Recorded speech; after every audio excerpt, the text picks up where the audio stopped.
For 3 years my husband's mother called me infertile.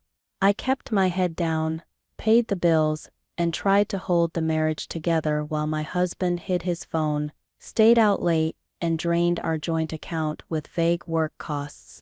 One morning, the coffee smell made me sick. I checked the dates. I was 2 weeks late. A test showed 2 clear lines.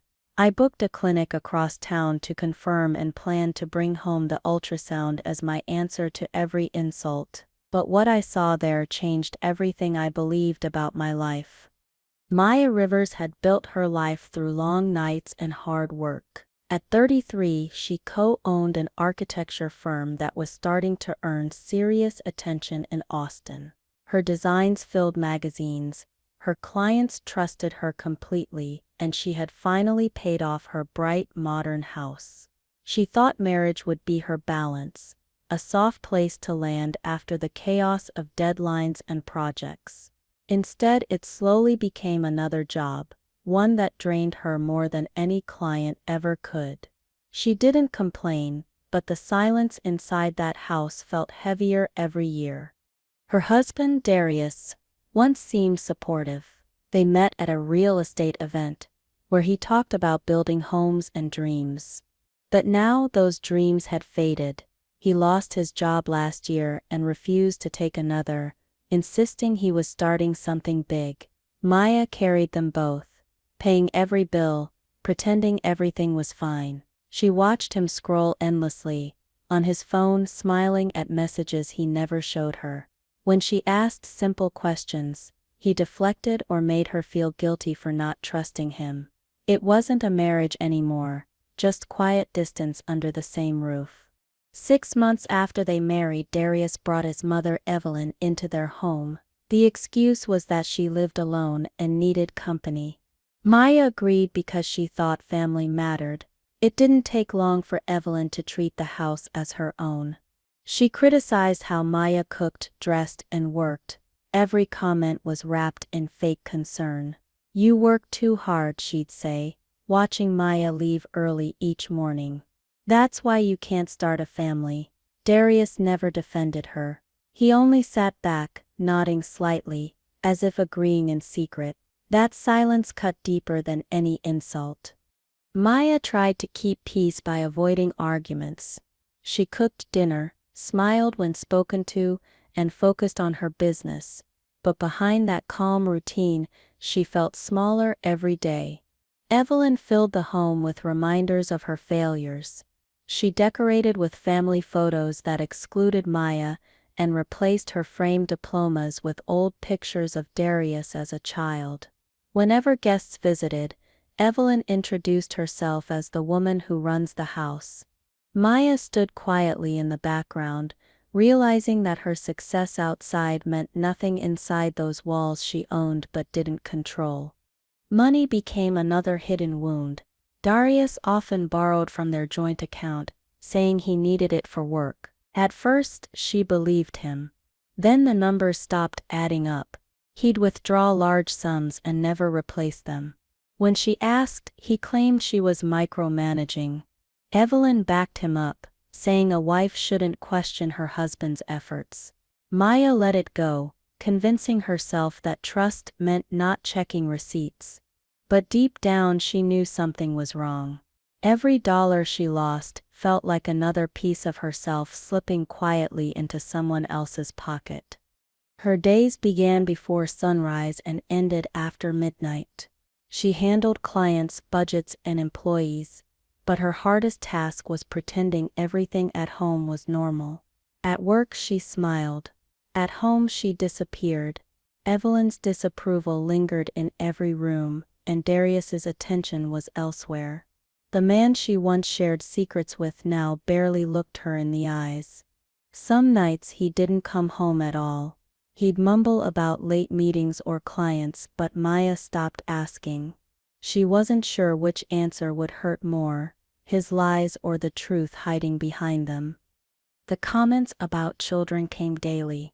Evelyn reminded her that time was ticking, that real women became mothers early. She'd compare Maya to Darius's ex, saying at least she was family-minded. Each word chipped at Maya's confidence. She started avoiding family dinners, choosing to stay late at the office instead. It was easier to face a demanding client than a mother-in-law who measured her worth by a pregnancy test. When she returned home, the food was cold and untouched on the table, a quiet punishment for not fitting into Evelyn's idea of womanhood. Darius remained neutral, hiding behind exhaustion. Whenever Evelyn's remarks went too far, he'd mumble that his mother meant no harm. Maya learned to read the signs. When his phone lit up, he'd leave the room. When she entered, he'd turn the screen face down. He started dressing better, using cologne he never used before. Maya noticed, but she said nothing. The silence had become her survival tool. Asking questions only opened new wounds, and she was too tired to bleed again. She convinced herself it was just a phase they would overcome together. Still, she couldn't ignore the emptiness between them. Their home felt like a waiting room where everyone avoided eye contact. Darius and Evelyn shared inside jokes, laughter that excluded her. Maya tried cooking his favorite meals, hoping to spark warmth again, but he barely touched the food. Nights stretched endlessly. She'd lie awake listening to the faint buzz of his phone as he texted someone quietly beside her. Her mind filled with questions she couldn't ask. The woman who once designed homes for others now lived in one she couldn't feel safe in. The strain began to show in her body. Headaches became constant. Sleep felt impossible. She caught herself zoning out during meetings. Her assistant asked if she was okay, but Maya brushed it off. She blamed stress, not heartbreak. She still wore her wedding ring out of habit, though it felt heavier now. When coworkers talked about weekend plans with their partners, she smiled politely, pretending she had the same kind of happiness. It was easier to lie to strangers than admit that the man she loved was slipping further away with each passing day. Then one morning, something changed. She woke up queasy, unable to stand the smell of coffee. The scent that once started her mornings now sent her rushing to the bathroom. She assumed it was food poisoning and forced herself to work through it. But the sickness returned every day, stronger each time.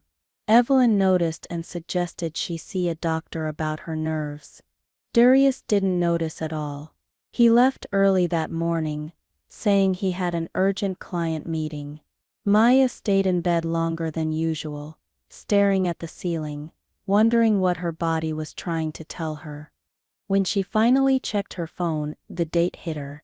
She was 2 weeks late. Her heartbeat quickened. She calculated the days again just to be sure. It couldn't be coincidence. For a moment hope rushed through her. Maybe this was the one thing that would turn everything around. She drove to a pharmacy on the other side of town, avoiding familiar faces. The drive felt endless. She bought 3 different test brands, just to be sure, and hid the boxes deep in her bag. That night she waited until everyone was asleep to find out. In the silence of her bathroom, she followed the steps carefully, her hands trembling slightly. The seconds dragged like hours. Then it appeared 2 faint lines, slowly darkening. Positive, a smile broke through her tears. For the first time in years, she felt something pure, a spark of hope that maybe she wasn't the problem. Maybe this baby would be the start of a new chapter. She pictured Darius's face lighting up. Imagined Evelyn finally softening. She pressed her palm to her flat stomach, whispering promises to a life she hadn't even told anyone about yet. The next morning Maya woke up feeling different. The nausea was still there, but underneath it was excitement. She looked in the mirror and thought, maybe things would finally get better. She planned every detail of how to share the news. She'd confirm it at the clinic first, then surprise Darius and Evelyn with the ultrasound photo. She imagined their reactions turning from shock to joy. Maybe this would make them see her again, not as a disappointment, but as family. She didn't know that the truth waiting at the clinic would destroy that dream forever. She scheduled the appointment at a private hospital far from home, using her maiden name to stay discreet. She told Darius she had a client meeting that afternoon, and he barely looked up from his phone. Evelyn made another remark about Maya working too hard to be a mother. Maya smiled faintly, hiding the pregnancy test in her purse. As she drove away from the house, she felt light for the first time in months. She didn't know it yet, but this short drive to the clinic would change her life more than motherhood ever could. The hospital stood tall and quiet when Maya arrived. Its white walls and clean glass windows reflected the afternoon sun. She parked, checked her reflection, and took a deep breath. Inside, everything smelled like lavender and disinfectant. A nurse at the desk smiled and asked for her information. Maya gave her maiden name and filled out a short form.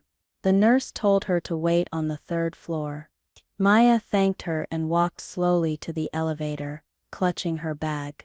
She felt nervous but excited, ready to see the proof that her life was about to change. The waiting room was bright and modern, filled with soft music and muted voices. A few pregnant women sat reading magazines or scrolling on their phones.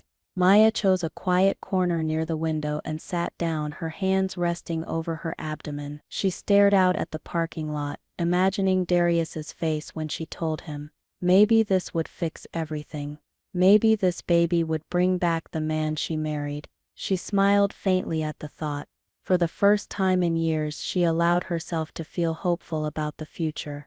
She glanced at the clock on the wall, counting the minutes. Every tick felt longer than the last. Her phone buzzed with a message from Darius, asking if she'd be home late. She replied quickly, saying she might have dinner with a client. He sent back a thumbs up. No warmth, no curiosity. She locked her phone and sighed. She had stopped expecting affection from him, but deep down, she wished he cared enough to ask where she really was. Still, she told herself that once he knew, everything would fall into place again. A nurse's voice broke her thoughts. She looked up, ready to hear her name, but the nurse called someone else. Maya sat back down, trying to calm the racing thoughts in her head. She glanced around the room again and noticed a familiar purse on the floor near the front desk.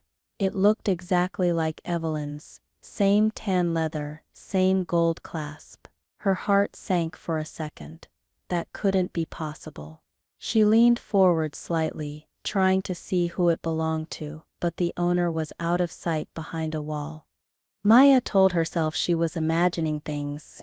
Evelyn had said she was going to brunch with friends that morning. Darius had said he was meeting a client. It couldn't be them. She turned back toward the window, trying to focus on the view, but the uneasy feeling didn't fade. Something about that purse felt too familiar. She decided not to think about it, and opened a baby names article on her phone. She smiled at a few names, trying to distract herself, unaware that her entire life was about to unravel in the next few minutes. Before we continue, take a moment to support this story by subscribing and commenting where you're watching from. It helps more than you think and keeps stories like this coming. A sound from the hallway caught her attention. It was a woman's voice, warm and affectionate. The tone didn't match Evelyn at all, but the voice did. Maya froze. She turned her head slightly, careful not to draw attention. Then she saw them. Darius was walking alongside his mother, and between them was a younger woman with a large baby bump. Evelyn held the woman's arm, speaking to her with a tenderness Maya had never received. Darius carried a hospital folder and smiled proudly, guiding the pregnant woman toward the same waiting area. Maya's stomach twisted as her eyes locked on the scene. Her husband, who barely noticed her lately, looked happier than she had seen him in years. Evelyn's face glowed with pride. The young woman sat down gently while Darius adjusted her chair. The nurse spoke to them, flipping through paperwork. Maya couldn't hear every word, but she caught pieces: regular appointment, same doctor, and Mrs. Vance. Her heart pounded. Mrs. Vance. That was her name. Her hands trembled as she realized the nurse was talking about the woman sitting with her husband. She stayed hidden behind a large column trying to process what she was seeing. The woman looked about 6 or 7 months pregnant. Her hand rested on her stomach as Darius leaned close, whispering something that made her laugh. Maya had imagined this moment so many times, her husband smiling like that, proud and loving. But he wasn't looking at her. He was looking at someone else. Evelyn's face softened as she brushed the young woman's hair aside.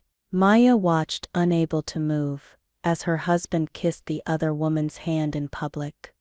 The nurse returned and asked them to follow her. Darius stood, helping the woman to her feet. Evelyn carried her bag as they passed the corner near Maya's hiding place.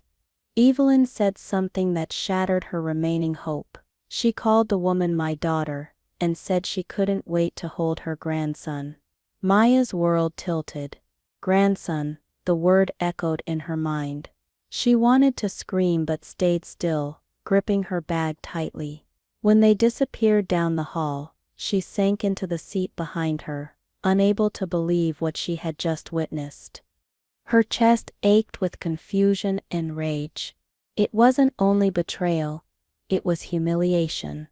The same woman who mocked her for being childless was celebrating someone else's pregnancy with her husband. She had believed Darius's late nights were work. Now she saw the truth. He had another life, another family forming under her nose. Tears filled her eyes, but she refused to cry in public. She grabbed her bag and walked out of the clinic with unsteady steps. The world outside felt different, colder, as if it was rejecting her for ever believing in him. The drive home felt endless. She barely remembered the traffic or the lights. The positive test was still in her purse, mocking her. Every turn of the wheel felt like she was steering through a nightmare. Her hands clenched the steering wheel until her knuckles hurt. Her thoughts bounced between anger and disbelief. How long had this been happening? Did everyone know but her? She parked outside her house but couldn't bring herself to go inside. The house wasn't home anymore.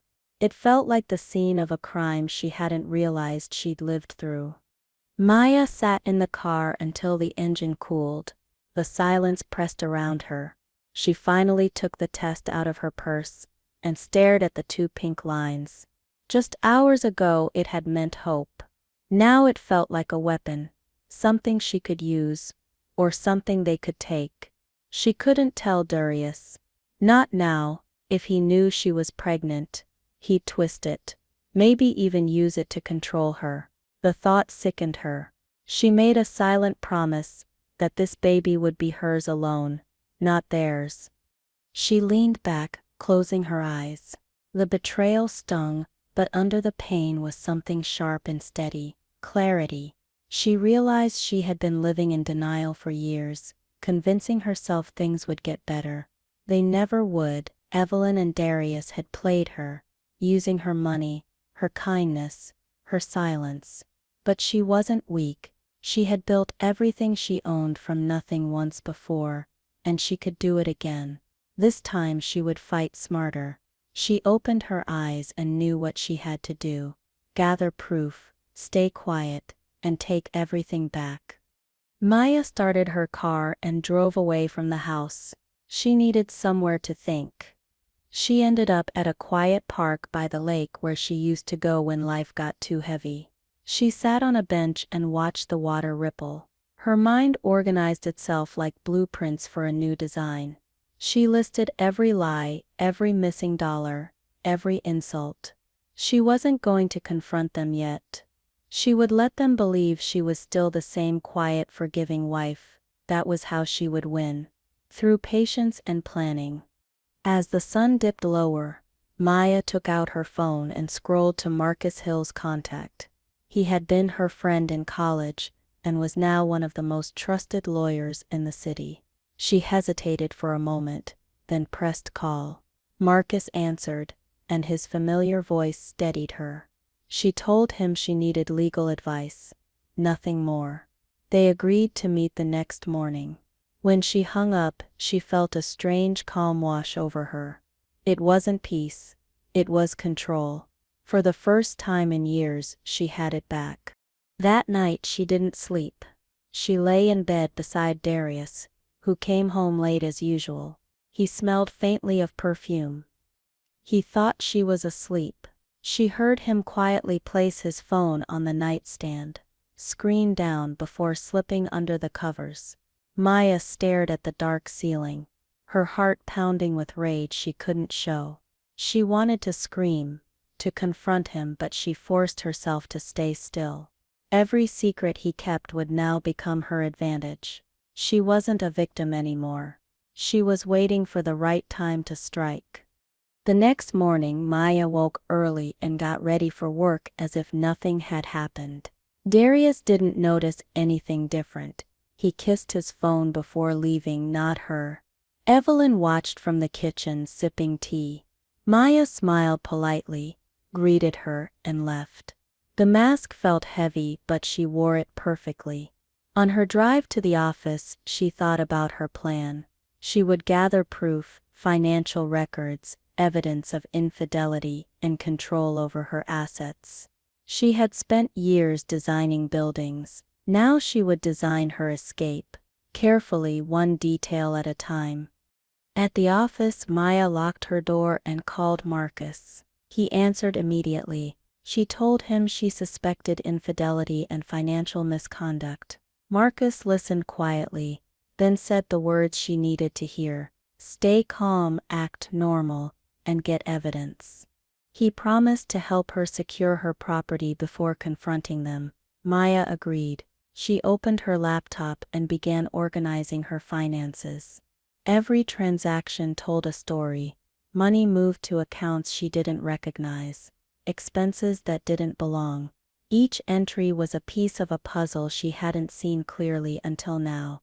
By lunchtime, Maya had already created a hidden folder with all her findings. The house deed, car papers, and business accounts were all under her name. Darius had no legal claim, though he pretended otherwise. She realized how lucky she was to have kept everything separate before marriage. Still, she couldn't let him know she'd discovered his lies. The next step was surveillance. She needed proof that no one could deny. That meant cameras, hidden in plain sight. She made a list of the rooms that mattered most and how to cover them discreetly. That evening, she pretended to be tired and went to bed early. Darius stayed up late downstairs. Through the thin walls, she heard him laugh softly, his tone playful. He was talking to someone, and Maya knew exactly who it was. She turned to face the wall, her mind already calculating what she'd need: cameras small enough to hide, a cloud account for storage, and a believable reason to have them shipped to the office. She didn't flinch at the sound of his laughter. Every lie he told now pushed her one step closer to freedom. The following morning, she called a security supplier under her company's name, pretending to request sample equipment for office safety. The shipment would arrive in 3 days. She played her role perfectly at home, cooking breakfast and asking Evelyn about her brunch plans. Evelyn looked pleased, mistaking Maya's calm for defeat. Darius mentioned another client trip that weekend, and Maya nodded as if she believed him.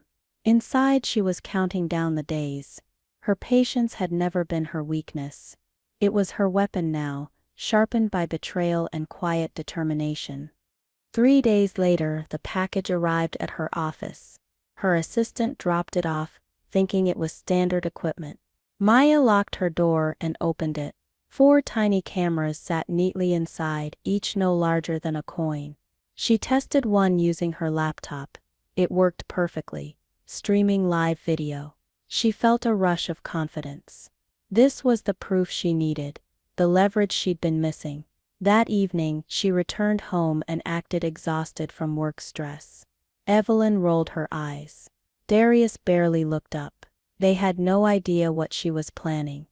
By Friday morning, everything was in place. Darius said he was heading to another out-of-town client meeting. Evelyn announced she'd be spending the weekend at a friend's house. Maya nodded and smiled, hiding her relief. As soon as they left, she dismissed the housekeeper and gardener for the day, claiming she needed quiet to finish a design project. When the house finally went silent, she brought out the cameras. Her hands moved steadily as she installed the first one behind a bookshelf in the living room. The operation had begun. Each camera found its place like a perfect part of her design. One in the dining room, hidden behind a flower vase. Another in the guest bedroom vent, angled to cover the bed and door. The last one went near the pool, disguised in a garden light. She tested each feed from her laptop, watching clear video appear on her screen. It worked. Every room that mattered was under her watch. The house that once felt like a cage now became her trap. For the first time in months, she smiled sincerely.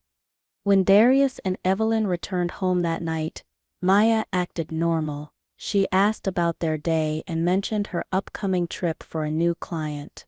Evelyn looked smug, clearly pleased that Maya would be leaving again. Darius pretended to be caring, asking when she'd be back. She said 2 days and watched his eyes flicker with excitement. He thought she was clearing the way for his secret life. He had no idea she'd already invited herself to watch it.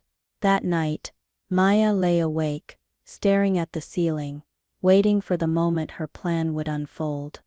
The next morning, Maya watched Darius leave with his suitcase. He kissed Evelyn goodbye and promised to call when he landed. Once the car disappeared, Maya opened her laptop and checked the live feeds. Empty rooms, perfect angles. Every camera worked flawlessly. She smiled faintly. The first stage of her plan was complete. She packed a small overnight bag to make her fake trip look real and left through the front gate. But instead of driving to the airport, she went straight to Marcus's office downtown. It was time to move from observation to action. Marcus welcomed her in with a serious expression. They had known each other since college, but this was different. Maya handed him her tablet showing the live feeds, explaining everything from the affair to the financial theft. Marcus listened carefully, jotting notes. He asked if the property was in her name. When she confirmed it, his expression softened. "Then you have all the power," he said. Maya exhaled slowly, realizing it was true. For the first time in years, she wasn't trapped. Marcus promised to help her gather what she needed legally before exposing them completely. They spent the next hour planning every step. Marcus explained how to trace hidden bank transfers and secure her business ownership from potential claims. Maya followed closely, her mind sharp and focused. Every detail mattered now. He warned her not to confront Darius or Evelyn yet, not until the evidence was airtight. She agreed, her emotions simmered beneath her calm surface, but she wouldn't let anger ruin her precision. As she left the office, Marcus's final words echoed in her head. "Play their game better than they ever could." She smiled. That part came naturally to her. Over the weekend, Maya kept her routine. She called Evelyn, pretending to check in from her business trip. Evelyn was cheerful, unusually so, telling Maya to take her time and focus on work. Her tone carried that same hidden satisfaction that had always irritated Maya. After the call, Maya connected to the home feed and watched Evelyn move freely around the house as if she owned it. She rearranged furniture, opened cabinets, and even went through Maya's mail. The sight didn't hurt anymore. It fueled her. Each move Evelyn made was being recorded in perfect clarity. That night the cameras captured something new. Darius returned, though he was supposed to be away. He entered quietly, looking around before making a phone call. Maya's heart raced as she watched him speak. Moments later, headlights appeared outside.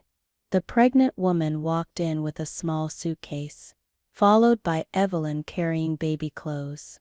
Maya's hands tightened around her laptop. They laughed and chatted as if the house already belonged to them. Evelyn called it the new start. Darius poured wine for the other woman. Maya's eyes filled with tears, but she didn't look away. She recorded everything, their voices, their gestures, every word. The pregnant woman mentioned a nursery being set up once the divorce is done. Darius nodded, saying his lawyer was taking care of it. Evelyn toasted to family. Maya watched the three of them sit in her living room, planning a life that erased her. She expected to break down, but instead, something cold and sharp settled inside her. The footage would destroy them. They had written their own downfall, and all Maya had to do was hit record. The power had already shifted. The next morning, Maya saved the video clips to multiple drives. She labeled them carefully, creating copies stored online and offline. Marcus called to check in, and she sent him a few short samples. His reply came fast. "This is perfect. Don't reveal yet." She agreed. Every lie they lived would now work against them. For the next 2 days, she watched quietly, gathering hours of footage. She saw Evelyn moving the other woman into the guest room, folding her clothes neatly into drawers. Every act of betrayal was documented, time-stamped, and ready for court. Maya barely slept. Her mind kept replaying the footage, but not from pain, from purpose. She knew that once she revealed everything, they'd have nothing left. Late one night, she noticed something odd on the feed. Evelyn and Darius were whispering in the kitchen. The other woman wasn't there. Evelyn asked if Maya suspected anything. Darius laughed. "She's too busy working," he said. Evelyn nodded, adding, "Once the papers are ready, she won't see it coming." Maya paused the video and smiled darkly. They were right about one thing: she wouldn't see it coming. They would. By the 4th day, Maya's nerves were steel. She acted normal at work, even attended a client dinner, hiding her double life as easily as she once hid her pain. That evening, she stopped by Marcus's office again. They went over the collected files, each labeled and cross-checked. Marcus looked impressed. "You've built a stronger case than most detectives," he said. Maya laughed softly, her tone tired but firm. "I'm an architect. I build things that last." Marcus told her the next step was preparing ownership verification and divorce paperwork. She nodded. The blueprint for justice was complete. When she returned home that night, the atmosphere felt heavy. Evelyn and Darius were in the living room watching TV, pretending nothing was wrong. Maya greeted them politely, then went to her room. Behind her calm expression, her mind was racing. She knew the end was close. She placed her phone on silent and texted Marcus one word: "Ready." He replied with a simple thumbs-up emoji. Tomorrow, he said, they'd finalize everything. Maya looked around her bedroom one last time, memorizing how it felt before she turned this house back into hers completely. Morning came quietly. The sky outside was gray and the air smelled like rain. Darius left early, saying he had another meeting. Evelyn stayed behind, humming to herself as she made tea. Maya watched her, pretending to read emails. The woman who had tormented her now seemed small and harmless. It almost made Maya laugh. When Evelyn left to visit a friend, Maya opened her hidden folder and double-checked every recording. Each clip was perfect. She backed them up one last time, zipped the files, and sent them to Marcus. The next message read, "Let's finish this." Marcus arrived that afternoon with a folder full of legal papers. Together they sat at Maya's kitchen table and reviewed everything: property documents, business ownership, financial transfers, video evidence, and witness affidavits. It was airtight. Marcus explained how they'd serve the papers, confront Darius and Evelyn, and remove them from the house legally. Maya listened, nodding at each step. She wasn't scared anymore. The tears and begging were behind her. What waited now was justice, cold and unshakable. She looked out the window at the driveway, imagining the moment their faces would finally show fear. That evening Maya played her role one last time. She cooked dinner, laughed politely, and pretended nothing had changed. Darius complimented the food, acting like a perfect husband. Evelyn bragged about her friend's daughter, expecting soon, shooting sly glances at Maya. She smiled through it all. Every word felt like one last rehearsal before the curtain dropped. When dinner ended, she quietly excused herself and went to her room. She texted Marcus again. "Tomorrow morning." He responded instantly, confirming everything was ready. Maya took a deep breath. Tomorrow would be the day she took her life back. The next morning, Maya dressed in a simple black blouse and slacks. She wanted to look calm, composed, untouchable. Marcus met her at the gate with 2 uniformed officers. She led them inside without a word. Darius was in the living room, confused at the sight. Evelyn followed, frowning. "What's going on?" she demanded. Maya didn't answer. Marcus began reading from the documents: ownership verification, eviction notice, and divorce filing. The officers stood silently beside him. Darius's face drained of color as the words sank in. Maya stayed silent, watching the truth settle on them like dust. Evelyn shouted first, claiming it was a mistake, that the house belonged to her son. Marcus handed her a copy of the deed showing Maya's sole ownership. "You were guests," he said firmly. Darius tried to talk, stammering excuses about misunderstandings and temporary separation. Maya looked him in the eyes for the first time in weeks. "I saw everything," she said quietly. "Every visit, every word." His mouth opened, but no sound came out. Marcus placed a USB drive on the coffee table. "Proof," he said. "You might want to watch before saying anything else." Darius reached for the USB with shaking hands. Evelyn grabbed it instead and shoved it into the TV's port. The screen flickered, and there it was, footage of Darius kissing the pregnant woman, Evelyn smiling, their cruel words echoing in the room. The silence that followed was suffocating. Evelyn's face turned pale. Darius's jaw clenched. The sound of their laughter from the recording filled the house that once held Maya's tears. She stood motionless, her expression calm. They had humiliated her for years. Now, they were the ones crumbling, caught under the weight of their own deceit. Evelyn tried to speak, but no words came out. She turned to Darius, desperate for a defense, but he had none. The pregnant woman appeared on screen again, calling herself the real wife. Darius shouted that the video was fake, but Marcus cut him off. "Every clip is time-stamped and verified," he said firmly. "This house, her money, and her business, all belong solely to Maya Rivers." Evelyn's voice cracked as she whispered, "You can't do this." Maya finally replied, her voice steady, "I already did." For the first time, her words carried absolute power. The officers stepped forward. Marcus handed them the signed eviction order. "You both need to leave immediately," he said. Evelyn protested, calling Maya heartless. Darius begged for a chance to talk privately, but Maya shook her head. "I talked for years," she said.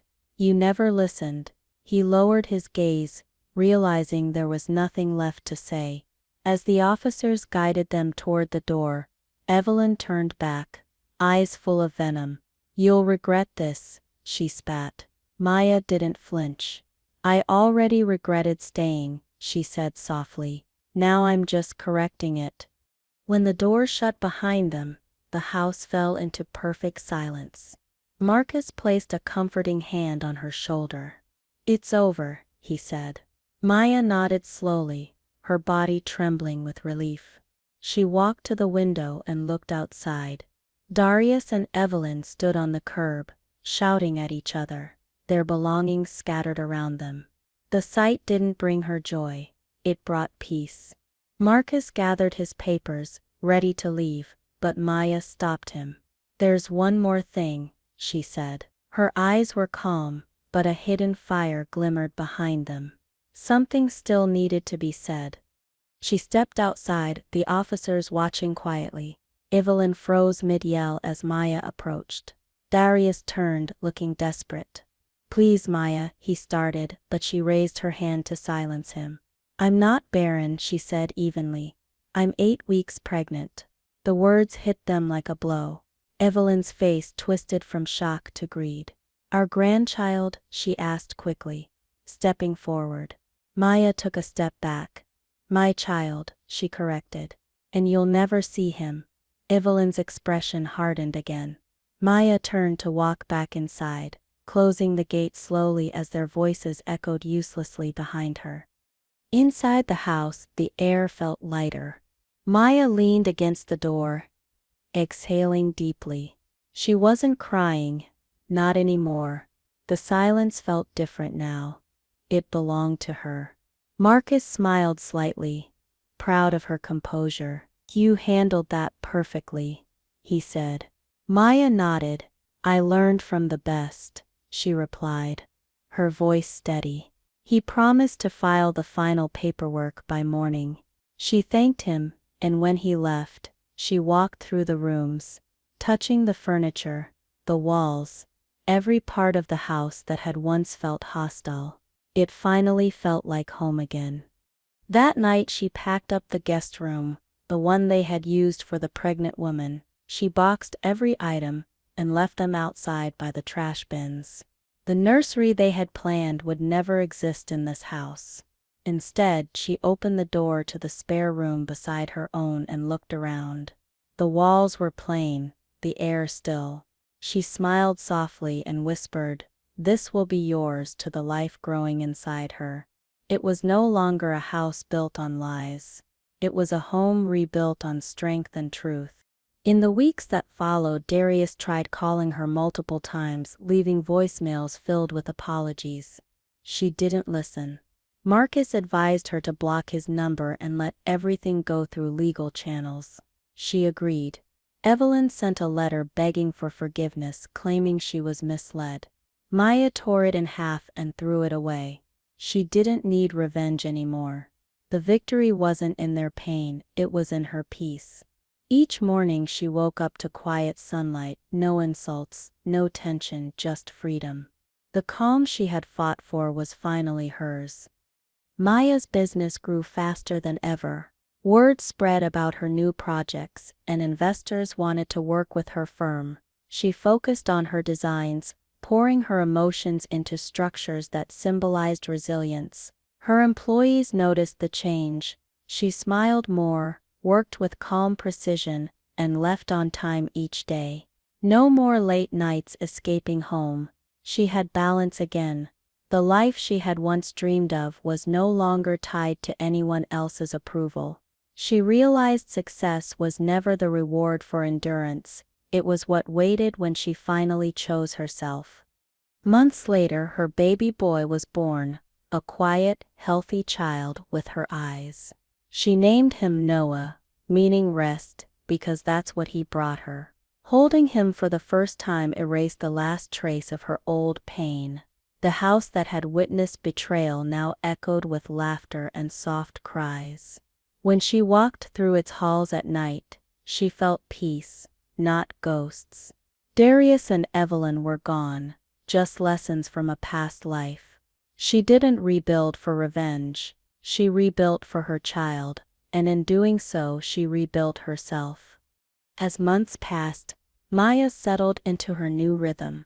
Her mornings started with feeding Noah and her evenings ended with soft music instead of arguments. The air in the house felt cleaner, lighter.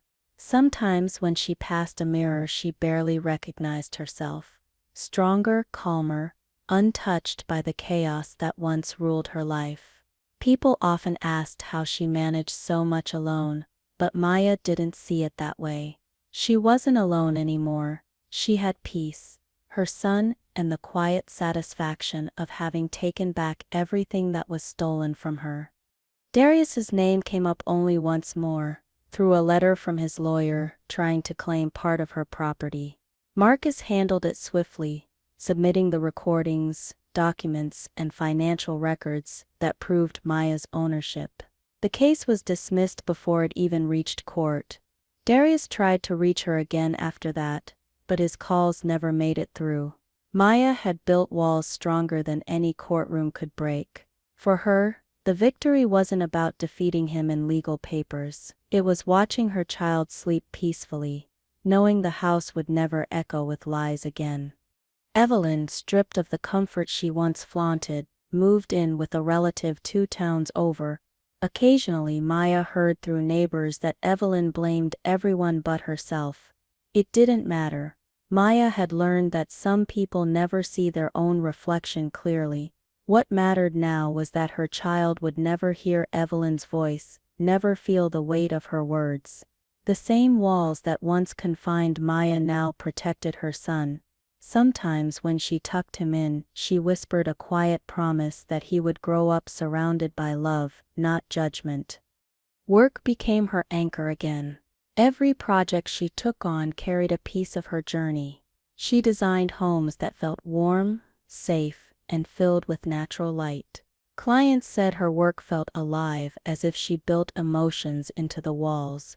They were right. Maya poured her healing into every sketch, every blueprint. Her story had broken her once, but now it fueled her creativity. She no longer designed for wealth or recognition. She built for meaning, for stability, for women who needed a reminder that strength could rise from ruins. At the firm, her partner noticed the change in her tone and focus. They began expanding to new cities, attracting investors who admired their designs. Maya started mentoring younger women in architecture, helping them navigate a field that often underestimated them. Every time she told them to build your own foundation before letting anyone move in, they smiled, unaware of how literal those words were for her. She wasn't bitter anymore.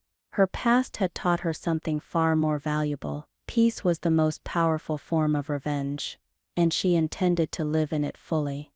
A year after Noah's birth, her firm was invited to design a community housing project for single mothers. The proposal touched something deep within her. She poured herself into the plan, envisioning safe, modern spaces that didn't just shelter people but gave them hope. At the presentation, she stood before investors and spoke about independence and resilience. Her words carried weight because they came from truth. When the board approved the project unanimously, Maya smiled. She had built more than a career. She had turned her pain into purpose, creating something that would help others rebuild too. That evening, after putting Noah to bed, Maya sat on the porch with a cup of tea. The city lights shimmered in the distance, reflecting softly on the glass table beside her. The night was quiet, except for the crickets. She thought about how far she had come, from a woman begging for love to one who demanded respect without raising her voice. The quiet used to scare her, but now it comforted her. She had learned to listen to it. Silence, she realized, wasn't emptiness. It was proof that the noise was finally gone. Sometimes when she passed the hospital where it all began, she'd glance at the entrance but never go inside. She didn't need to relive that day anymore. The pain had turned into clarity. That single moment had shown her everything she needed to know about who she was and what she deserved. Life hadn't punished her. It had forced her to wake up. She often thought about other women stuck in the same silence she once endured. That thought fueled her to keep creating, to keep speaking softly but living boldly. Her story had meaning now. One afternoon, Maya received an unexpected visit. It was Darius's younger sister, Leah, someone who had always been distant but polite. Leah stood nervously at the door, holding an envelope. She said she wasn't there to defend anyone, only to deliver something. Inside the envelope was a short letter from Darius. It wasn't angry or defensive. It was broken. He admitted everything, apologized for his choices, and said he'd lost everything trying to replace what he already had. Maya read it silently, folded it once, and handed it back to Leia. "He's free to move on," she said. That night she lay awake thinking about the letter. For the first time she didn't feel anger, only distance. Darius's words no longer held any power. They belonged to another life, one that didn't touch her anymore. She realized forgiveness wasn't about letting him back in. It was about letting herself move forward without carrying his ghost. She whispered a quiet thank you to the darkness, not for the pain, but for the lessons it brought. Every scar she carried now reminded her she had survived and rebuilt stronger than anyone expected. Noah began walking soon after that. The first time he took a few steps, Maya cried softly, not from sadness, but from pride. She filmed the moment on her phone and sent it to Marcus with a short caption, "We made it." Marcus replied with a thumbs-up emoji, the same one he'd sent when this all began. It made her laugh. She realized how every small moment now mattered more than the grand gestures she once waited for. Her happiness no longer depended on anyone's approval. It lived in everyday miracles like this one.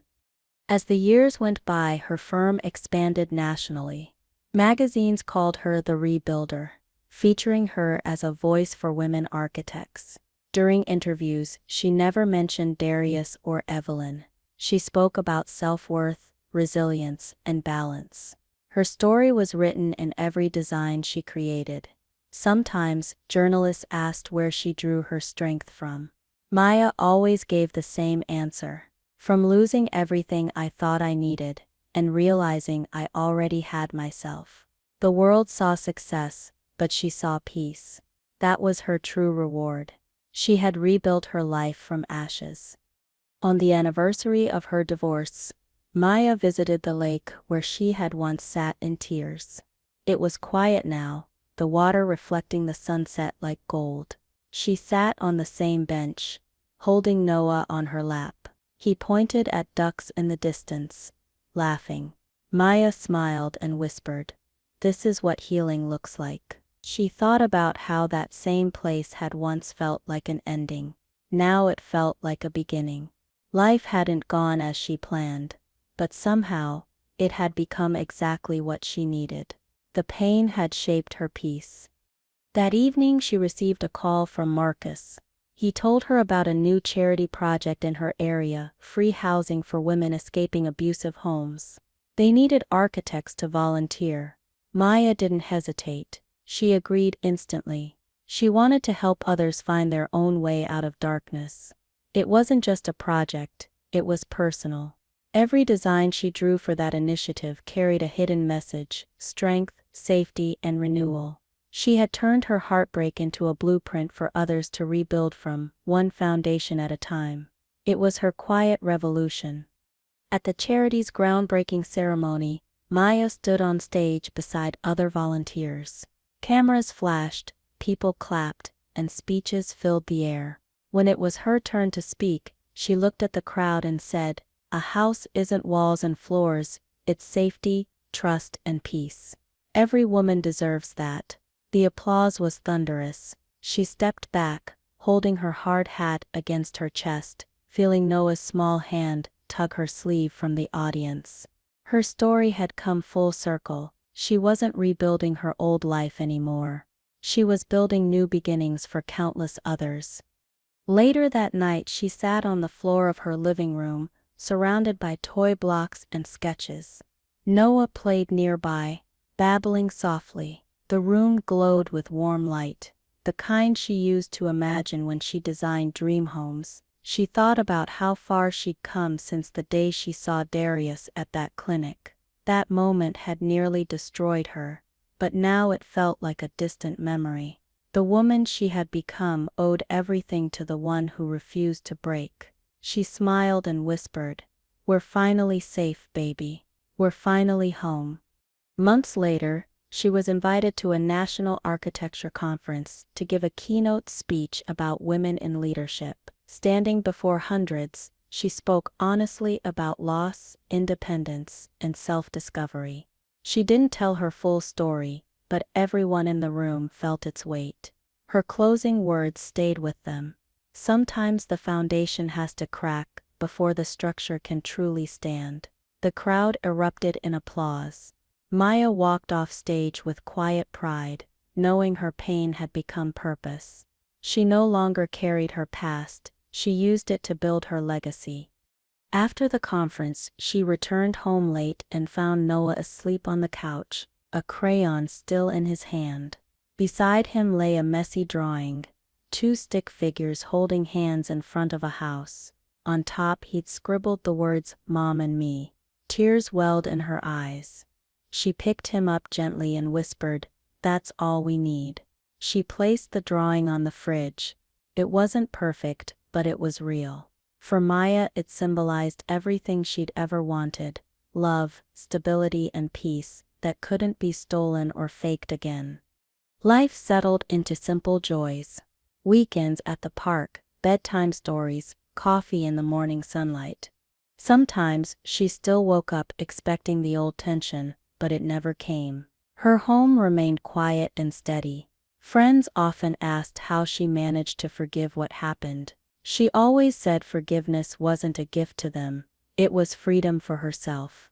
She no longer looked back. Every sunrise felt like proof that she had made it out alive, stronger and gentler at once. Her peace wasn't dramatic, but it was powerful, and that was enough. Years later, when Noah started school, Maya felt another wave of pride. She watched him walk into his classroom with his backpack slightly crooked. He turned around to wave before disappearing inside. She stood outside for a moment, remembering her first day of freedom, the day she walked out of that clinic. So much had changed since then. She realized that survival wasn't the end of her story, growth was. And watching Noah run into a world she once feared gave her the closure she didn't know she needed. They had truly begun again. Maya returned home that morning and sat at her desk, surrounded by blueprints for her next project. It was a design for a counseling center for women recovering from emotional trauma. The theme was light, large windows, open air, and gentle curves. She smiled as she worked, feeling a quiet sense of purpose in every line. She wasn't just building structures anymore. She was building healing spaces. Her own journey had turned into architecture of hope. The thought made her chest warm. She had turned her pain into something permanent and meaningful. In the evenings, she often read to Noah from children's books about courage and kindness. He loved stories about heroes and builders. Sometimes he'd look at her and say, "You build too, right, Mama?" She'd smile and nod, saying, "Yes, baby, I build homes and new beginnings." He didn't understand the depth of those words yet, but one day he would. Maya wanted him to grow up knowing that strength didn't come from revenge, it came from rebuilding with love. That would be her legacy, passed down quietly, like wisdom written in the walls. On the second anniversary of her new beginning, Maya invited her closest friends and employees for dinner. They filled her house with laughter and stories. It felt alive again, every corner glowing with warmth. After everyone left, she stood by the window, looking at the city lights. She thought of Darius and Evelyn, not with anger, but indifference. Their shadows no longer touched her. She whispered a quiet thank you to life for giving her both the storm and the strength to survive it. Without one, she would never have found the other. That night she found Noah asleep in her bed, holding one of her old sketches. He had drawn a sun over it, saying earlier that the house needed light. She smiled, kissed his forehead, and whispered, "You're right." For a moment she remembered how dark it once was, how she had lived under lies and control. Now every trace of that life was gone. The house, the warmth, even the laughter, they were hers. She turned off the lamp and lay beside him, the quiet night wrapping around them like safety itself. The next morning sunlight poured through the curtains, golden and soft. Maya opened her eyes and felt peace ripple through her. The fear, the doubt, the old ache, None of it lived here anymore. She looked at Noah still sleeping beside her, his tiny hand resting on hers. In that moment she realized her story had come full circle. She had lost everything once, only to find something better. Not revenge, not victory, but freedom. And for Maya Rivers, that was everything she ever needed. Years later, Maya stood in her office, now overlooking the skyline of 3 major cities her firm had expanded into. Her name glowed proudly on the building's glass facade. She had built everything she dreamed of and more. Her employees respected her not just as a leader but as a survivor who turned pain into progress.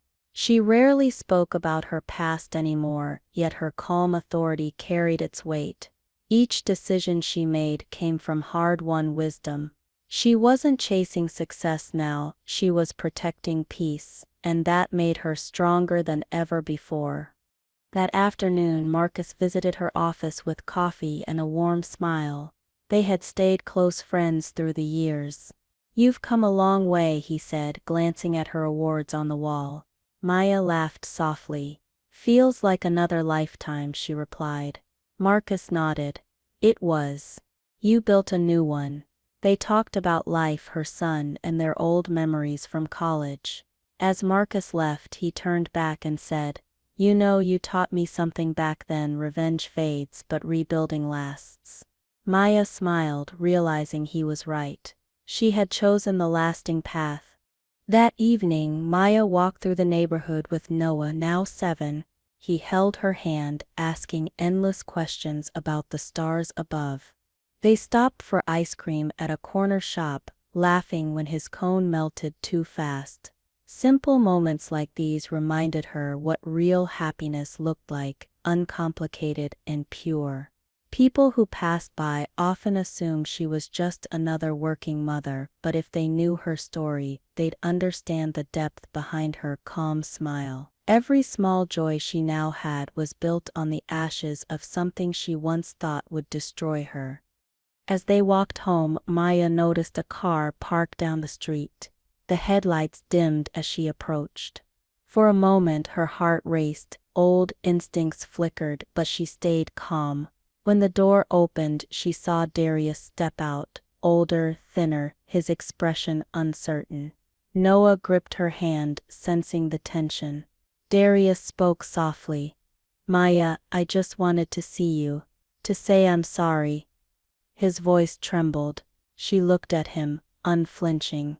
"You already did," she replied. "I forgave you a long time ago, but that doesn't mean you belong here." He nodded quietly and left. Watching him drive away, Maya felt no anger, only distance. He was a closed chapter, a man whose choices had written his own ending.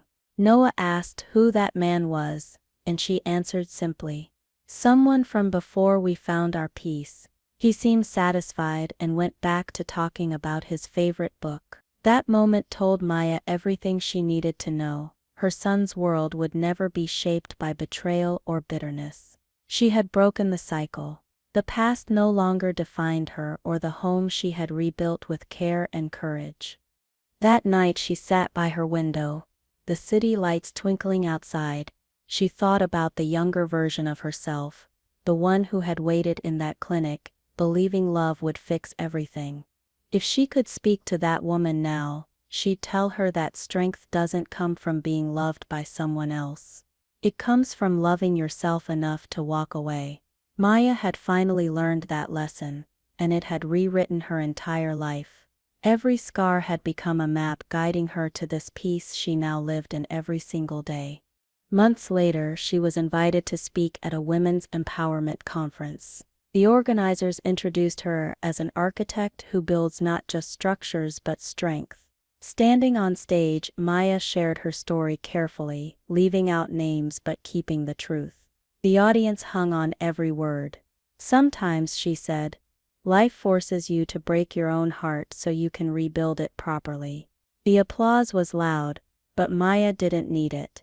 She looked out at the crowd and hoped her words reached someone who needed to hear them, just as she once had. After the event, Women approached her quietly, thanking her for giving them hope. One said she was leaving an unhealthy marriage that night. Another said she finally felt brave enough to start over. Maya hugged them both, realizing her pain had found a purpose greater than revenge. It had become a voice for others. She no longer saw her story as tragedy, it was transformation. The woman she had become was proof that even the deepest betrayals could plant seeds of strength. Her journey had turned into a path others could follow toward freedom. When she returned home, Noah ran into her arms, showing her a school project he had made, a cardboard model of a house. "It's our home," he said proudly, "safe and strong." Maya laughed softly, tears forming in her eyes. "It's perfect," she said, kissing his forehead. She placed it on the shelf beside her old blueprints. It wasn't precise, but it meant everything. The home she'd fought for wasn't just made of walls, it was made of peace, security and love. Her son had built something more valuable than any award she could ever receive. Later that evening, Maya received a message from Marcus with photos of their first finished community housing project. Rows of newly built homes glowed under sunset light, each one already sheltering families who had fled painful pasts. The sight filled her chest with warmth. She replied simply, "We did it." Marcus sent back, "You did." That night Maya realized her purpose had outgrown her pain. She wasn't just rebuilding her own life anymore. She was building sanctuaries for others. Homes where no woman would ever feel small, unwanted, or trapped again. A few months later, a local journalist interviewed Maya for a feature story titled "From Broken to Builder."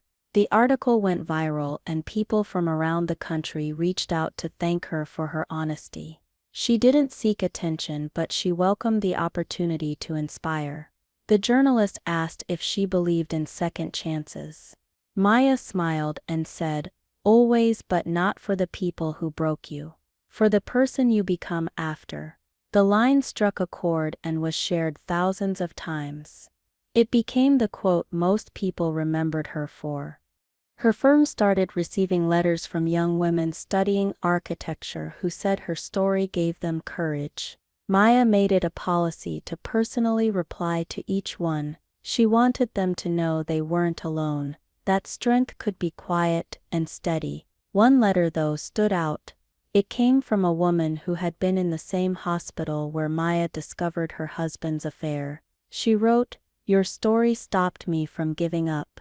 Maya sat at her desk reading those words and cried quietly. Her suffering had turned into someone else's survival.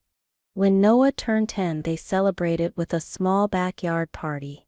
Laughter, music, and cake filled the air. As she watched her son run around with his friends, Maya thought about how different her life could have been if she hadn't left when she did. She realized that courage wasn't a single act, it was the decision to choose yourself every day. That's what she wanted Noah to learn most of all. The party lights flickered, and she whispered to herself, "We made it." The words carried the quiet triumph of a woman who refused to break. One evening while cleaning her bookshelf, she found an old USB drive, the one Marcus had used during the confrontation. She held it for a moment, remembering that day vividly. For a brief second, she considered throwing it away, but then she smiled and placed it back. It wasn't a symbol of pain anymore, it was proof of how far she'd come. The same evidence that once exposed betrayal now reminded her of her strength. She no longer needed to destroy the past, she had outgrown it. That, she realized, was the truest form of healing. As years continued, the world around her changed rapidly. Technology advanced, her company grew global, and Noah entered high school. Through it all, Maya stayed grounded. She refused to let success consume her the way love once did. Her life was balanced, peaceful, and full of purpose. Friends admired her resilience. "You make strength look easy," one said.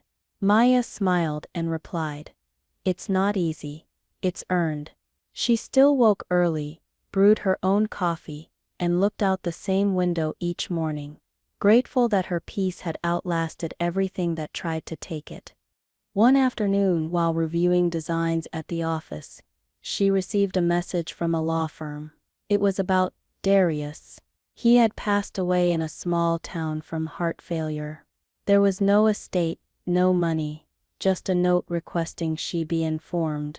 Maya stared at the message quietly, feeling neither sadness nor satisfaction, just finality. She whispered a quiet prayer, not for him, but for the lesson his life had taught her. Painful people, she realized, leave behind powerful truths. She closed the email and went back to her work, calm and centered. That night she told Marcus about the news. He looked at her thoughtfully. "You okay?" he asked. Maya nodded. "Yes, I'm finally free in every sense." He smiled softly. "You've been free for years, Maya." She chuckled, sipping her tea. "Maybe, but now it feels official." They sat in comfortable silence for a while. There was nothing more to say. Closure didn't need words. It lived quietly in the spaces between them. When he left, she walked Noah to bed and whispered, "Everything that hurt us is gone now." He smiled sleepily. "Then we won, right?" She nodded. The next morning Maya woke early and stepped outside as the sun began to rise. The air smelled of rain and earth, just like the day everything fell apart years ago. But now it carried no dread, only peace. She took a deep breath, remembering that frightened woman sitting in her car with a pregnancy test. She smiled softly. That woman had built this entire life through courage and grace. Maya whispered, "You did it," as if speaking to her past self. The morning light touched her face, and for once she felt complete. Noah soon began showing interest in architecture. He'd sit beside her at the drafting table, sketching rough shapes and asking questions. "How do you make something strong, Mama?" he'd ask.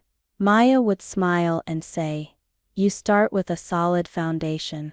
He didn't know yet that she was teaching him more than design. She was teaching him about life. She watched him draw, realizing that her greatest legacy wasn't her company or her projects.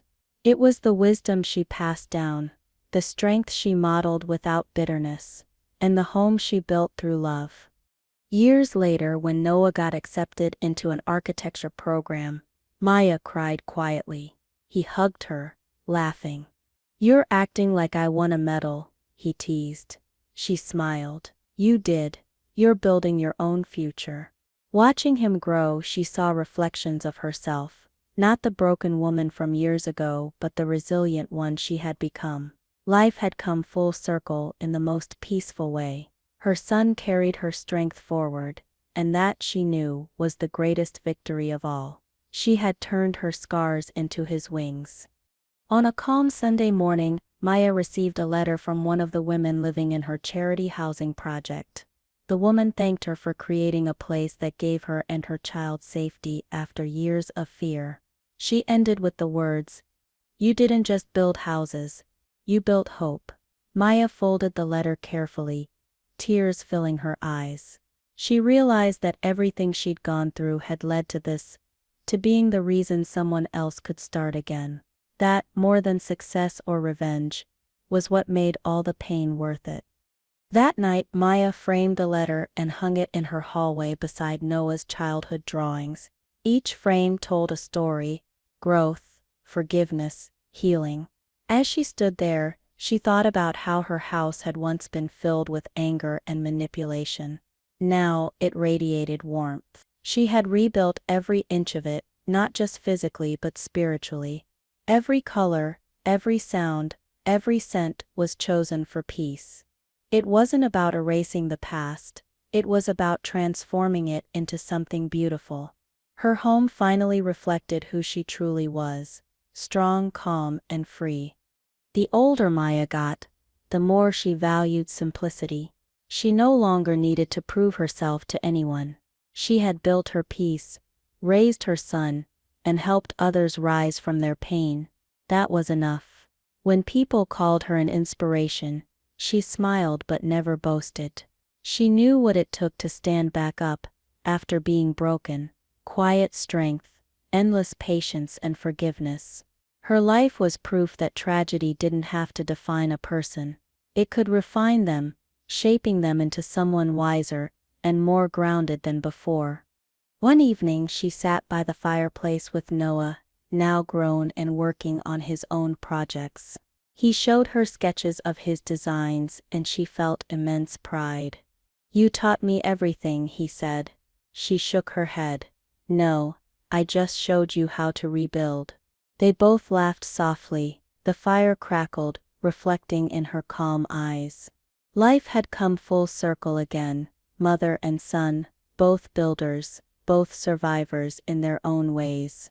It was a quiet, perfect moment, and Maya wished she could freeze it forever. As the night grew late, Maya stepped outside for fresh air. The stars shimmered above her, just like they had years ago when everything began. She closed her eyes and whispered, "Thank you." Not to anyone specific, just to life, for bringing her through the storms and into peace. She knew her story would end not in bitterness, but in balance. The past was long behind her, and the future looked bright. She had built something unshakable, a life grounded in truth, love, and resilience. And that was her greatest masterpiece of all. Years later, Maya's firm celebrated its 20th anniversary. The event was held in the same building where she had started with just 2 desks and a borrowed printer. Now hundreds filled the grand hall, employees, partners, and families. As Maya took the stage, applause thundered. She looked around and saw faces of people who had built their futures under her leadership. "We didn't just design buildings," she said softly. "We built second chances." Her voice trembled slightly, but it wasn't weakness, it was gratitude. Every moment of pain had brought her to this exact, beautiful point. After the event, she stood on the balcony overlooking the city. The skyline glittered with buildings she had designed. Each one told a story of courage, of healing, of rebuilding. Marcus joined her, holding 2 glasses of sparkling water. "To 20 years of peace," he said. Maya smiled, clinking her glass against his. "And to never letting pain define us." They watched the city lights together in silence. The wind brushed gently through her hair, and she realized how light she felt. The heaviness that once lived in her chest was gone, replaced by calm certainty. When she returned home that night, Noah was waiting for her. He had prepared dinner, candles lit on the table. "You're the reason I believe anything can be rebuilt," he said. She smiled, sitting beside him. "You are the reason I never gave up," she replied. They ate together, talking about the past, like it was someone else's story. In a way it was. The Maya who once cried alone in her car no longer existed. The woman sitting here now had learned that even shattered lives could become art when rebuilt with love. Later that night she went to her study and pulled out her oldest sketchbook, the one filled with rough ideas and notes from her first years. Some pages were stained with tears, others with coffee. She flipped through them slowly, feeling a wave of nostalgia. On the last page she had once written, "Build a home that no one can take." She smiled, realizing she had done exactly that, not just in bricks and walls, but within herself. Her peace, her strength, her happiness, all built from the ruins they thought would bury her. As time passed, Maya began spending more of her days mentoring young women. She hosted workshops at universities, teaching not just architecture but resilience. She shared lessons about self-worth, independence, and emotional strength. "You can build anything," she'd tell them, "but start with yourself." Her words resonated deeply. Students often lingered after her talks, wanting to thank her personally. She never mentioned names or scandals. She didn't need to. Her calm confidence spoke louder than any story. She had become a living blueprint of survival, guiding others toward the light she once searched for. Noah eventually opened his own architectural studio. On its first day, he invited her to cut the ribbon. As she stood beside him, cameras flashing, she felt tears gather in her eyes. "Everything I know started at your table, Mom," he said. She hugged him tightly. "Then I did something right," she whispered. Watching him step into his future filled her with a pride that no award could match. He was her greatest creation, her proof that love, not bitterness, built lasting legacies. Together they had turned broken beginnings into something indestructible. One evening years later, Maya walked through her garden, now lush with flowers and vines. She touched the petals gently, remembering how this same yard had once felt empty and cold. The air smelled of jasmine and peace. Life had come full circle in the most gentle way. She sat on the old porch chair and looked at the stars. "You did it," she whispered again to herself, the same words she'd spoken years ago. Only this time they carried no disbelief, just deep, quiet pride for the woman she had become. Sometimes old memories resurfaced, not as pain but as reminders. She could still recall the voice of Evelyn mocking her, Darius's excuses, the sound of that clinic waiting room. But they no longer haunted her. They were simply echoes from a life she had outgrown. Pain, she realized, doesn't disappear. It transforms. It becomes the foundation for the strength that follows. Every scar she carried had become proof that healing wasn't about forgetting, it was about remembering without hurting. That was the freedom she had spent years building, one choice at a time. One day, while cleaning her attic, Maya found an old photo, her and Darius at their wedding, both smiling. For a moment, she stared at it, trying to recognize the woman she once was. She didn't feel hatred, only distance. She placed the photo back in the box gently and whispered, "Thank you for showing me what love is not." She didn't need to destroy her past anymore. She had outgrown it. The best revenge had always been peace, and she had mastered it quietly, without noise or spectacle. She closed the box, smiling softly. Her home became a refuge for others too. Friends who went through heartbreak often came to stay, knowing her house carried calmness that healed. She would make tea, listen without judgment, and share her favorite line, "You'll rebuild when you're ready." They always did. People left her home lighter, as if her walls absorbed sorrow and released hope. It was no coincidence. Maya had designed her house with open light, soft colors, and flowing air. It wasn't just architecture.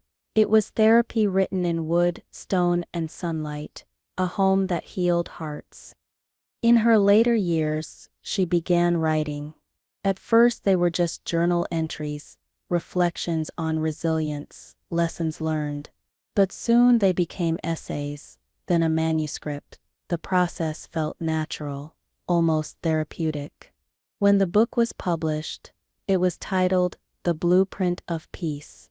It told her story through the lens of rebuilding, not revenge, not heartbreak, but rediscovery. Critics called it quietly powerful. Readers called it a lifeline. Maya didn't care about sales or fame. What mattered was that her words reached those still standing in the rubble of their own lives. The book became unexpectedly successful. Invitations came from conferences, publishers, and talk shows. She declined most of them, preferring to stay home, but she smiled, knowing her story was helping others. She would occasionally receive letters from readers saying, "You made me believe I can start again." Those words meant more than any award. They were proof that her pain had fulfilled its purpose. She had turned her private wounds into public wisdom.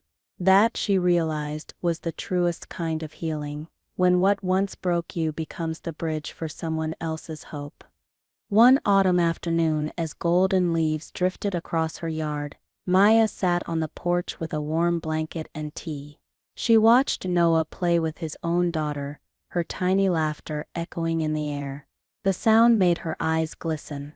Generations had passed, but peace had stayed. Her granddaughter ran up, holding a leaf. "Grandma, why is it gold?" she asked. Maya smiled. "Because it's changing, sweetheart. And change is beautiful." She meant more than she said. She was looking at proof that healing doesn't just last, it multiplies through love. That evening Noah joined her on the porch. They watched the sunset in silence. "You know," he said quietly, "I still remember the way you rebuilt everything, even when it felt impossible." Maya chuckled softly. "I just took one step at a time." He nodded. "You made it look easy." She shook her head. "It wasn't. But it was worth it." The last light of day painted her face in gold, and Noah realized his mother had become the strongest woman he'd ever known. Every word she spoke carried the weight of lived truth. As twilight deepened, Maya thought about how time had softened everything. The rage, the grief, even the fear, they had all dissolved into quiet gratitude. She no longer wanted to erase the past. Without it, she would never have found herself. Pain had been her teacher, not her enemy. She looked at her son and granddaughter, laughing together under the fading sky, and whispered, this was the lesson. Her life wasn't perfect, but it was full. The beauty of it lay not in what she gained, but in everything she survived. A few weeks later, Maya was invited to speak at one final event, an honorary celebration of women who transformed their pain into purpose. She hesitated but eventually agreed. On stage she looked at the audience and began, "I once thought losing everything was the end, but it was the beginning." Her voice trembled as she continued, "The house I lost peace in became the foundation for everything I built. You don't need revenge, you need rebirth." The crowd rose to its feet, applauding. Maya bowed her head humbly, her heart full and light. After the ceremony, a young woman approached her, holding the book The Blueprint of Peace. She said through tears, "I left my husband because of you. I'm scared, but I feel free." Maya took her hands gently and said, "That's where rebuilding starts." The woman hugged her, sobbing softly. Maya realized she had become the same voice she once needed to hear, a reminder that survival is not the end goal. Growth is. She walked away that night feeling complete, knowing her journey had finally come full circle. Her pain had become purpose. Back home, the fireplace crackled warmly. Maya sat with her journal, writing her final reflections. She wrote, "Peace isn't the absence of pain. It's the mastery of it." She closed the book, feeling that her story had finally said everything it needed to. Outside, rain began to fall softly, tapping against the window.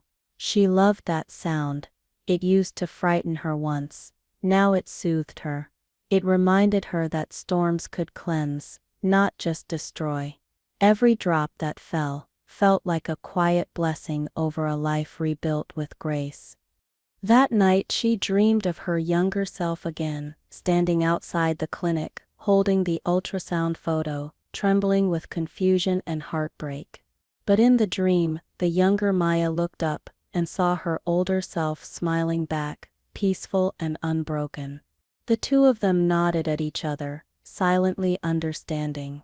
The dream faded into light. When she woke, she felt no sadness, only warmth. The woman she used to be had finally been set free. Healing, she realized, wasn't about forgetting. It was about embracing every version of yourself with love. As years continued, Maya slowed down her work but never her purpose. She volunteered at the charity she founded, helping survivors of emotional abuse start their lives again. Her presence alone comforted people. They saw her calm and felt hope. She didn't need to tell her story anymore. It was written in the way she lived. She moved through each day with quiet strength, her laughter soft but genuine. Her legacy wasn't fame. It was peace passed forward, like light traveling from one candle to another, endlessly, effortlessly, beautifully. One summer evening, Maya hosted a family dinner. Her son, daughter-in-law, and granddaughter filled the house with laughter and stories. The walls glowed with warmth and love. After dessert, her granddaughter climbed onto her lap and asked, "Grandma, how did you build this house?" Maya smiled. "With patience, sweetheart, and a lot of heart." The little girl nodded thoughtfully. "Then I want to build like you." Maya kissed her forehead. "You will." That night she realized the most beautiful structures aren't made of concrete. They're made of courage, forgiveness, and endless love. As night fell, the family gathered outside under the stars. They shared stories, roasted marshmallows, and watched fireflies drift through the air. Maya leaned back in her chair, feeling the soft hum of contentment around her. It wasn't loud or grand, it was steady, peaceful, whole. For a moment she thought about the long road that brought her here, the betrayal, the pain, the rebuilding. It all felt so distant now. Life had not been kind, but it had been fair. It had given her exactly what she needed to find herself. When everyone went to bed, Maya lingered outside, watching the moon. Its silver light washed over the garden, the same one that had grown from barren soil. She whispered softly, "We made it." The wind rustled the leaves as if answering her. She looked up at the sky one last time, her heart overflowing with peace. Everything she once feared, losing no longer mattered. What she had now, family, love, and calm, was far greater than anything she ever dreamed of. The darkness she once feared had turned into a companion of serenity. In her final years, Maya lived quietly, surrounded by family and friends. She often sat by her window, watching Noah's daughter play outside, the same way she once watched hope return to her life. The world moved fast, but she stayed grounded, grateful. Her story had become a legacy, whispered from mother to daughter, generation to generation. People said she built homes, but those who knew her best said she built hearts, and in truth, she had built both, with patience, wisdom, and the gentle strength of a woman who refused to stay broken. On a calm morning, Maya passed peacefully in her sleep, sunlight streaming through her window. On her bedside table lay a small note written in her familiar handwriting. "To build peace, first forgive." Her family found it and framed it above the fireplace. The house remained warm and full of laughter, just as she left it. Her name lived on not through her success, but through the peace she gave others. In the end, Maya Rivers didn't just survive, she transformed. Her story became a testament that from ruins real beauty can rise again.